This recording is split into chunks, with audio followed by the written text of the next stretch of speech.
बच्चों को संपत्ति से बेदखल कर सकते हैं माता पिता, सुप्रीम कोर्ट का आदेश, कहा उन्हें सम्मान और सुरक्षा देना सभ्य समाज की पहचान। सुप्रीम कोर्ट ने बुधवार को कहा कि सीनियर सिटीजन्स अपने बच्चों को संपत्ति से बेदखल कर सकते हैं। कोर्ट ने कहा, बढ़ती उम्र का मतलब असुरक्षा या अपमान नहीं होना चाहिए। हर व्यक्ति को जीवन भर गरिमा के साथ जीने का अधिकार है। सुप्रीम कोर्ट ने इलाहाबाद हाई कोर्ट के उस आदेश को भी पलट दिया जिसमें बेटे और बहू को मकान से बेदखल करने की ट्रिब्यूनल कोर्ट के आदेश को रद्द किया गया था। कोर्ट ने कहा कि बुजुर्गों की गरिमा के लिए ट्रिब्यूनल के पास बच्चों को संपत्ति से निकालने का आदेश देने का अधिकार है। जस्टिस PS नरसिम्हा और जस्टिस आलोक आराधे की बेंच ने कहा कि कानून का मकसद बुजुर्गों की गरिमा और सुरक्षा तय करना है। सभ्य समाज का स्तर अक्सर इस बात से तय होता है कि वो अपने बुजुर्गों को कितनी गरिमा, सम्मान और सुरक्षा देता है। लखनऊ के मकान से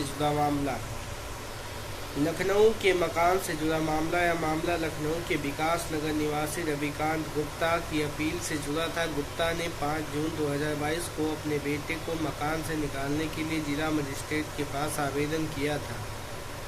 यह मकान उनकी खुद की खरीदी हुई संपत्ति थी। मामला तब सामने आया जब गुप्ता की 81 साल की मां को घर छोड़कर वृद्धाश्रम में रहने के लिए मजबूर होना पड़ा। SDM ने 15 नवंबर 2022 को बेटे की बेदखली का आदेश दिया। जिला मजिस्ट्रेट ने 9 अगस्त 2023 को इसे बरकरार रखते हुए बेटे और बहू को मकान खाली करने का निर्देश दिया। हाईकोर्ट ने बेदखली का आदेश रद्द किया था। बेटे और बहू ने SDM और जिला मजिस्ट्रेट के आदेश को इलाहाबाद हाईकोर्ट में चुनौती दी। हाईकोर्ट ने कहा था कि 2007 का कानून बुजुर्गों को अपनी संपत्ति से बच्चों को बेदखल करने का अधिकार नहीं देता। इसके बाद दोनों आदेश रद्द कर दिए गए। सुप्रीम कोर्ट ने हाई कोर्ट का फैसला पलटा। सुप्रीम कोर्ट ने कहा, हाई कोर्ट ने ट्रिब्यूनल के आदेश में दखल देकर गलती की। कोर्ट ने स्पष्ट किया कि भरण पोषण और सुरक्षा के लिए जरूरी होने पर ट्रिब्यूनल बेदखली का आदेश दे सकता है।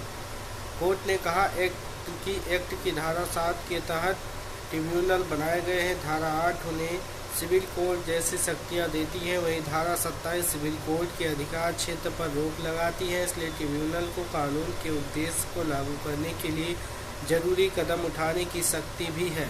कोर्ट ने 2021 के फैसले का भी हवाला दिया। कोर्ट ने S वनिता बनाम डिप्टी कमिश्नर 2021 मामले का हवाला देते हुए कहा कि माता पिता या वरिष्ठ नागरिकों के भरण पोषण और सुरक्षा के लिए जरूरत पड़ने पर ट्रिब्यूनल बेदखली का आदेश दे सकता है। यानी संपत्ति से बच्चों को हटाना भी बुजुर्गों के अधिकार की रक्षा का एक तरीका है।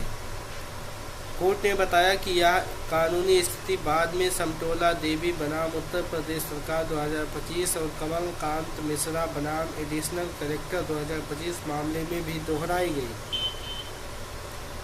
2007 कानून बुजुर्गों के अधिकार। पहला, बच्चों से भरण पोषण। जरूरत पड़ने पर माता पिता बेटी बेटा से खाना, कपड़े, घर और इलाज का खर्च मांग सकते हैं। दूसरा, मेंटेनेंस ट्रिब्यूनल में शिकायत। बुजुर्ग खुद या उनकी ओर से अधिकृत व्यक्ति ट्रिब्यूनल में आवेदन कर सकता है। तीसरा, बच्चों को संपत्ति से बेदखल कराने का अधिकार। सुरक्षा और भरण पोषण के लिए जरूरी होने पर ट्रिब्यूनल बच्चों को संपत्ति से निकालने का आदेश दे सकता है। चौथा, संपत्ति ट्रांसफर रद्द करने का अधिकार। देखभाल की शर्त पर दी गई संपत्ति की देखभाल न होने पर ट्रांसफर रद्द किया जा सकता है। बुजुर्गों के लिए कानून में सुरक्षा और प्रावधान। लावारिस छोड़ने पर सजा। देखभाल की जिम्मेदारी वाले व्यक्ति द्वारा बुजुर्ग को जानबूझकर छोड़ने पर 3 महीने तक जेल या 5,000 जुर्माना हो सकते हैं। इलाज और मेडिकल सुविधा। राज्य सरकारों के वरिष्ठ नागरिकों के लिए मेडिकल और स्वास्थ्य सुविधाएं उपलब्ध कराने का प्रावधान है। वृद्धाश्रम का प्रावधान। जरूरतमंद वरिष्ठ नागरिकों के लिए राज्य सरकार को वृद्धाश्रम स्थापित करने का प्रावधान है।